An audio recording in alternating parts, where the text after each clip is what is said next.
तो भैया कुछ लोग कहा था कि अब दुनिया में अच्छा इंसान नहीं रह गया, तो मुझसे यह कहा चाहिए था कि आप आई के हमसे मिलो और आपन गलतफहमी का दूर करो।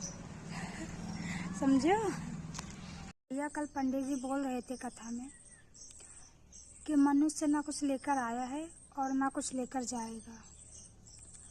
फिर आपको पता है क्या हुआ? जैसे ही कथा खत्म हुई, पंडित जी ने सारा सामान समेटा और झोली में रख के चल दिए। और तो और बोल रहे हैं दक्षिणा भी दे दो बेटा, पुण्य कमाओगे। लोग कहते हैं कि मेहनत का फल मीठा होता है और मुझे कहीं शुगर ना हो जाए, यही सोचकर हम मेहनत ही नहीं करते हैं। भाई साहब, लक ने तो हमें ब्लॉक कर दिया है और प्रॉब्लम ने हमें फॉलो कर लिया है और किस्मत बोल रही है ट्राई अगेन प्लीज़। यही है हमारी लाइफ, बस ऐसे ही चल रही है। मुझे एक बात समझ में नहीं आ रही कि जब रोटी तोड़ कर ही खाना है तो रोटी गोल बनाने के लिए हम बहुओं को क्यों मजबूर किया जा रहा है? बताइए आप, ये तो सरासर अन्याय है। तो गाइस, शहरों में बोला जाता होगा गुड नाइट बेटा सो जाओ, हमारे यहाँ तो सीधे बोला जाता है आग लगा दे फ़ोन को, सुबह जल्दी उठना है। तो रिश्ता रखना है अगर तो दिल से रखो, क्योंकि खून का रिश्ता तो मच्छरों से होता है, समझे आप? तो भाई साहब, दुनिया का कोई भी डॉक्टर वो टांग कभी ठीक नहीं कर सकता जो लोग दूसरे के मामलों में अड़ाते हैं, समझे आप? तो भैया, हो तो लोगन का 1000 चिंता, हमें तो बस 2 चिंता है कि हम मोटी कैसे हुई और खाने में आज का बने।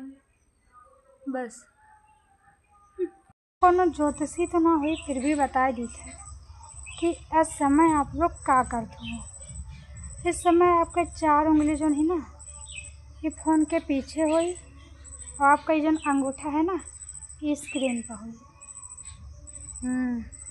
कसम से ज्ञान बहुत है, लेकिन कबो घमंड नहीं किया।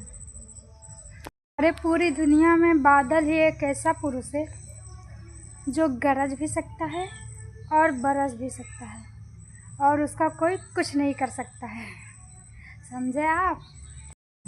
और बताओ, जून के भुने हुए लोग, जुलाई में अच्छा लग रहा है? ठंडा ठंडा सा फील हो रहा है या नहीं? कमेंट में ज़रूर बताना। ज़िंदगी भर साथ वही निभाती है जो कलेश करती हैं मामा, वरना ये मीठी मीठी बातें करने वाली लड़कियां तो पहाड़ों से धक्का दे देती हैं, समझे आप? गाइस, कुछ साल पहले बाबा जी ने मुझसे कहा था कि बच्चा भगवान तुम्हें इतना देंगे कि तुम संभाल नहीं पाओगे। अब मुझे क्या पता था कि वो टेंशन की बात करते हैं, पीछा ही नहीं छोड़ा रही है। अब तो लगता है सीधे डिप्रेशन में जाना पड़ेगा। हवाओं से कह दो कि जरा औकात में रहे, क्योंकि हमारे मोहल्ले की लाइट चली जाती है तार हिलने की वजह से और हम गर्मी में परेशान हो जाते हैं। दुनिया में 3 ही लोग ऐसे हैं जिनकी बातें हम औरतें बहुत ध्यान से सुनते हैं। पहले टेलर, दूसरा सोनार और तीसरा मेकअप आर्टिस्ट। बाकी तो हम किसी की भी नहीं सुनते। तो अर्ज क्या है कि एक कबूतर उड़ा और भाई साहब वो बहुत ऊपर उड़ा, इतना ऊपर उड़ा कि अब वो दिखाते नहीं है। खैर छोड़ो, कल फिर से उड़ा कबूतर। तो अर्ज क्या है कि न इश्क करो सच्चा, न प्यार करो फर्जी, न इश्क करो सच्चा, न प्यार करो फर्जी। आगे की शायरी मैं नहीं बताने वाली, क्योंकि मेरी शायरी है, मेरी मर्जी।